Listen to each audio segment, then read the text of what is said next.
आप सभी का कहानियों का खजाना चैनल पर स्वागत है। आज की कहानी का शीर्षक है फुसफुसाते दरवाजे के पीछे का राज।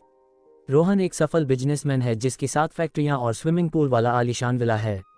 वह एक धूर्त और बहुत अपेक्षाएं रखने वाला व्यक्ति है, एक स्वनिर्मित करोड़पति जिसने शून्य से अपना धन बनाया है। रोहन आज बहुत खुश है क्योंकि आज उसका 30वां जन्मदिन है और उसने अपने घर पर एक शानदार पार्टी एंजॉय की। वह अभी भी अविवाहित है और जल्द ही शादी करने की योजना बना रहा है। पार्टी के बाद वह वापस अपने बेडरूम में आया और सो गया। आधी रात को एक महिला दरवाजे की तरफ चलते हुए उसके बिस्तर की तरफ बहुत है और उसे जगाती है। सर उठाए, आपको चलना है मेरे साथ। चलो जल्दी उठिए, रोहन जरूरत में और गुस्से में जवाब देता है। चलो जाओ यहाँ से, कल सुबह बात करते हैं। वह महिला उसे हिलाकर जगाती रही लेकिन रोहन गहरी नींद में सोया हुआ है। अंत में उस महिला ने एक गिलास पानी लिया और उसके चेहरे पर फेंक दिया। रोहन जाग जाता है और बहुत क्रोधित और हैरान होता है। कौन हो तुम? यह क्या कर रहे हो? वह पुकारता है। हिम्मत, हिम्मत लाल, कहाँ मारे पड़े हो तुम? वह महिला मुस्कुराती है और धीरे से कहती है, साहब कोई नहीं सुनेगा, सिर्फ मैं ही सुन सकती हूँ आपको। रोहन बिस्तर से उठता है और देखता है कि एक व्यक्ति उसके बिस्तर पर उन्हीं कपड़ों में लेटा हुआ है जो खुद रोहन ने पहने हुए हैं। वह चिल्लाया, ये सब क्या हो रहा है? मुझे अभी के अभी बताओ, ये कौन सो रहा है मेरे बेड पर? महिला सख्ती से कहती है, चलो मेरे साथ। वह अपना ब्रेसलेट निकालती है और रोहन को एक रत्न दिखाती है। रोहन देखता है कि मणि से एक प्रकाश निकल रहा है जो उसकी आंखों पर जोर से पड़ता है और वह अपनी आंखें बंद कर लेता है। कुछ मिनटों के बाद उसने अपनी आंखें खोली और पाया कि वह स्वतः ही उस महिला का पीछा कर रहा है। वह महिला बेडरूम के दरवाजे को बिना खोले ही पार कर गए और हिम्मतलाल दरवाजे के बगल में ही बैठे थे। रोहन हैरान था और समझ गया कि कुछ गंभीर गड़बड़ है। इससे पहले कि वह कुछ सोच पाता और बात करता, वे पहले ही उसकी हवेली को पार कर सड़क पर निकल गए। रोहन हैरान था क्योंकि वे चल रहे थे लेकिन चलने की गति दौड़ने से भी तेज थी। उसने नीचे देखा और देखा कि वह हवा में तैर रहा है। उसने आंसू के साथ पूछा, ये सब क्या है? मुझे कृपया कुछ बताएं। महिला कहती है, बस कुछ मिनट और सब पता चल जाएगा। अब तक वे एक घने जंगल में प्रवेश कर चुके थे जो गहरा और गहरा होता जा रहा था। वह अभी भी तैर रहा था और एक पुराने ऊंचे रास्ते पर पहुंच गया। कुछ मिनट बाद एक चाय की दुकान पर पहुंचे जहां एक बूढ़ा व्यक्ति चाय बना रहा था। बूढ़े आदमी ने मुस्कान के साथ महिला की तारीफ की। आज देर हो गई यमुना, मैं कब से राह देख रहा था। चाय तैयार है। रोहन ने महिला की ओर देखा और कहा, मुझे छोड़ दो, ये सब क्या हो रहा है?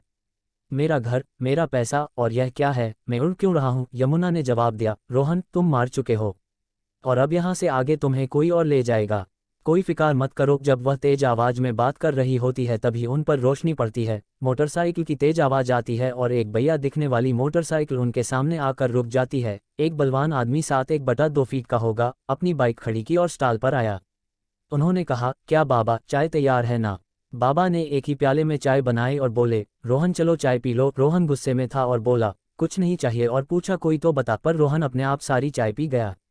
उस बलवान ने रोहन की ओर एक मुस्कुराहट के साथ देखा और कहा, हे रोहन, अंत में तुम यहाँ हो। मैं मृत्यु हूँ और मैं तुम्हें दूसरी दुनिया में ले जाने आया हूँ। रोहन चौंक गया और घबरा गया। कौन सी दुनिया?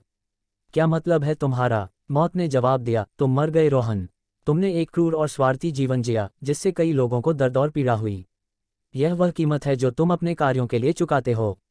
अब तुम्हारा न्याय किया जाएगा और तुम्हें दूसरी दुनिया में भेज दिया जाएगा, या तो स्वर्ग में या नरक, तुम्हारे कर्मों के आधार पर। रोहन अपने घुटनों पर गिर गया। कृपया दया करें, मुझे नहीं पता था। मेरा मतलब किसी को चोट पहुंचाना नहीं था। मौत ने हंसते हुए कहा, इसके लिए बहुत देर हो चुकी है। जब आप जीवित थे तो आपको अपने कार्यों के बारे में सोचना चाहिए था। यमुना ने बीच में कहा, मौत, उसे एक और मौका दो, उसे अपनी गलतियों को सुधारने का मौका दो। बलवान ने यमुना की ओर देखा और कहा कि केवल तुम्हारी इच्छा है, बस इसी में इसे एक मौका दिया हूँ। उन्होंने कहा, यमुना जाओ इसे फुसफुसाते 5 दरवाजे की तरफ। अगर ये अपने कर्मों को साफ कर पाया तो फिर देखते हैं। यमुना और गंभीर स्वर में बोली, रोहन, तुम्हें अपने पिछले कर्मों को साफ करने और जीवन में वापस आने का मौका दिया गया है। 5 जादुई दरवाजे हैं जिन्हें आपको खोलने की जरूरत है और प्रत्येक दरवाजे पर आप अपने कुकर्म का सामना करेंगे। खोज जिसे आपको पूरा करना होगा, तभी आप आगे बढ़ सकते हैं और अपनी पिछली गलतियों को दूर कर सकते हैं। रोहन को संदेह हुआ, लेकिन उसके पास और कोई चारा नहीं था। उसे जीवन में वापस आने के लिए अपने कर्म को साफ करना पड़ा। इसलिए वह यमुना के पीछे पहले दरवाजे तक गया जो चांदी का बना था। द्वार के साथ उत्कीर्ण किया गया था शब्द, क्षमा। रोहन चांदी के दरवाजे के सामने खड़ा है, डरा हुआ लग रहा है। दादी का भूत उसके सामने प्रकट होकर और कहा, ओ रोहन, मैं देख रही हूं कि आप मेरे सामने आए हैं। रोहन ने झिझकते हुए जवाब दिया, हाँ दादी माँ। मुझे आपको माफ़ करना है, दादी ने कहा। मुझे माफ़ कर दो। किस लिए, मेरे प्यारे लड़के? रोहन ने कहा, जब मैं बच्चा था तो हमेशा मुझे नीचे देखने के लिए, मुझ पर कभी विश्वास न करने के लिए। दादी माँ आह भरते हुए जवाब दिया, अच्छा, मैं एक कठोर महिला थी, है ना? मुझे उसके लिए खेद है, रोहन। मैं वास्तव में हूँ। रोहन, मैंने तुम्हें माफ़ कर दिया, दादी। दादी खुश थी और बोली, धन्यवाद मेरे प्रिय, यह मेरे लिए दुनिया का मतलब है। यह कहने के बाद वह गायब हो गई। रोहन अगली आत्मा की ओर बढ़ता है। यह उनके पिता का भूत है। यह उनके सामने प्रकट होने लगा। पिता ने उससे कहा, रोहन, तुम कैसे हो मेरे बेटे? रोहन ने जवाब दिया, हाँ पापा, मैं अच्छा हूँ और आज मैं आपको माफ़ करने के लिए यहाँ हूँ। पिता ने कहा, मुझे माफ़ कर दो। किस लिए? रोहन ने जवाब दिया, मुझ पर कभी भरोसा नहीं करने के लिए, कभी विश्वास नहीं करने के लिए कि मैं जीवन में अच्छा करूँगा। पिता सिर हिलाकर बोले, मैं समझ गया, मैं तुम पर बहुत कठोर था, मैं उसके लिए क्षमा मांगता हूँ। रोहन ने जवाब दिया, पापा, मैं आपको माफ़ करता हूँ। पिता ने प्रसन्न होकर उत्तर दिया, धन्यवाद बेटा, इसका मेरे लिए काफ़ी महत्व है।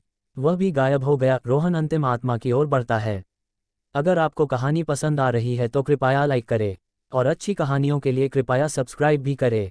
यह उसके पहले प्यार का भूत है। नेहा, जो कुछ महीने पहले एक दुर्घटना में मर गया, वह उसके सामने प्रकट हुई। उसने कहा, रोहन, मैं देख रही हूँ कि आप मेरे सामने आए हैं। मुझे पता है कि मैंने तुम्हें छोड़ दिया क्योंकि तुम्हारे पास पैसे नहीं हैं, और मैं वास्तव में तुम्हारा दिल तोड़ा गया था। क्या मुझे माफ़ करना संभव है? भगवान ने पहले ही मेरी जान लेकर मुझे सजा दी है। रोहन ने जवाब दिया, हाँ, मैं तुमसे बहुत प्यार करता था, और फिर मैंने कभी किसी के साथ वैसे प्यार नहीं किया। पर आज मैं सब भूल कर तुम्हें माफ़ करता हूँ। मेरे पास है, मुझे तुम्हें माफ़ करने की ज़रूरत है। रोहन के आंखों में आंसू आ गए, पर वह आज बेहतर महसूस कर रहा था, जैसे कोई बहुत बड़ा शराब उतार गया हो। नेहा ने हंसते हुए कहा, मुझे उसके लिए खेद है, रोहन। मैं मूर्ख थी जो तुम्हें छोड़ दिया। रोहन, मैंने तुम्हें माफ़ कर दिया। नेहा ने कहा, धन्यवाद रोहन, इसका मेरे लिए काफ़ी महत्व है। नेहा गायब हो गई। चांदी का दरवाज़ा चरमराकर खुलता है। रोहन एक गहरी सांस लेता है और उसमें से निकल जाता है। रोहन के पीछे दरवाज़ा बंद होता है। जब रोहन मुड़कर देखता है, चांदी के दरवाजे पर लिखा था, क्षमा करो तो क्षमा पाओ। तुम्हें भी तुम्हारे कुछ कर्मों की क्षमा मिलती है जब तुम भी लोगों के दिल तोड़े हैं। अब रोहन दरवाज़ा नहीं, दोह के तरफ बढ़ता है। बाकी 4